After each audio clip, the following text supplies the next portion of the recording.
Comment se fait-il que l'Afrique ait oublié ses femmes, ses hommes et ses enfants?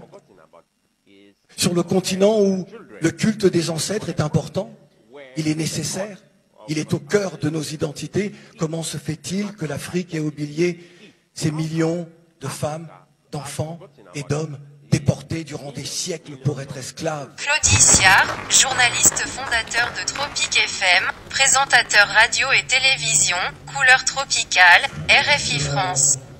Le 22 mai, une date qui marque le jour de l'application de l'abolition de l'esclavage de la Martinique.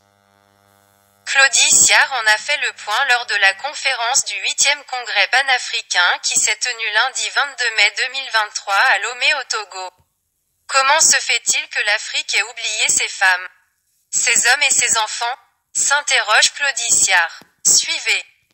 Comment se fait-il que l'Afrique ait oublié les millions d'Africains déportés vers la péninsule arabique, vers l'océan Indien, les Caraïbes et les Amériques, déportés pour être des bêtes de somme, des esclaves, des moins que rien, des matricules sur des registres, en dehors de l'humanité? Comment se fait-il que l'Afrique ait oublié ses femmes, ses hommes et ses enfants? Sur le continent où le culte des ancêtres est important, il est nécessaire, il est au cœur de nos identités, comment se fait-il que l'Afrique ait oublié ces millions de femmes, d'enfants et d'hommes déportés durant des siècles pour être esclaves? Permettez-moi une comparaison. Je sais que comparaison n'est pas raison. Et si elle vous semble déplacée, pardonnez-moi.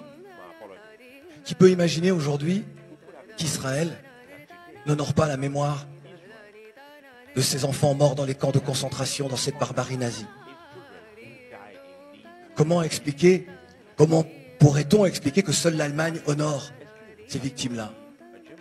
Pourquoi aujourd'hui, c'est en France qu'on honore les millions d'Africains déportés? Parce que justement les afrodescendants ont fait un travail et que l'Afrique, dans ses instances continentales, ait oublié ses enfants déportés. Alors, nous sommes le 22 mai aujourd'hui. Et au moment où nous sommes réunis, où cette union est très forte, le 22 mai est le jour de l'application de l'abolition de l'esclavage à la Martinique.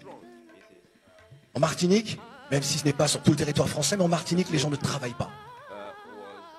C'est un jour chômé. Les tambours sortent, les voix, et on se recueille à la mémoire de nos ancêtres africains déportés. Si vous voulez. Madame la Première ministre. Cher Robert Ducet, je suis désolé, je vais manquer à tous les protocoles. Et j'espère là encore ne pas choquer. Mais je vais vous demander d'observer, de poser un acte historique. Car pour la première fois, les représentants du continent ici réunis vont envoyer un message à celles et ceux qui nous regardent et nous écoutent dans l'océan Indien, les Caraïbes et les Amériques. Et si ensemble, nous observions une minute de silence à la mémoire des millions d'Africains déportés pour être esclaves, aux victimes de la colonisation et à tous ces jeunes qui meurent en mer et dans le désert.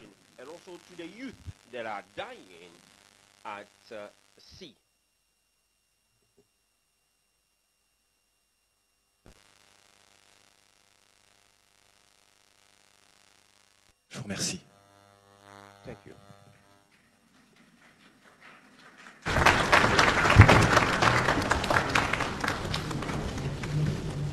Je vous remercie vraiment, profondément, sincèrement.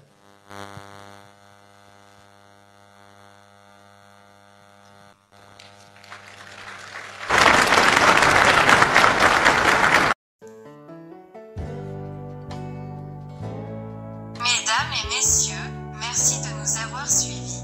Veuillez partager cette vidéo avec vos amis et proches. Abonnez-vous à notre chaîne pour ne rien manquer. Je suis Clarisse pour Afrique Alternance.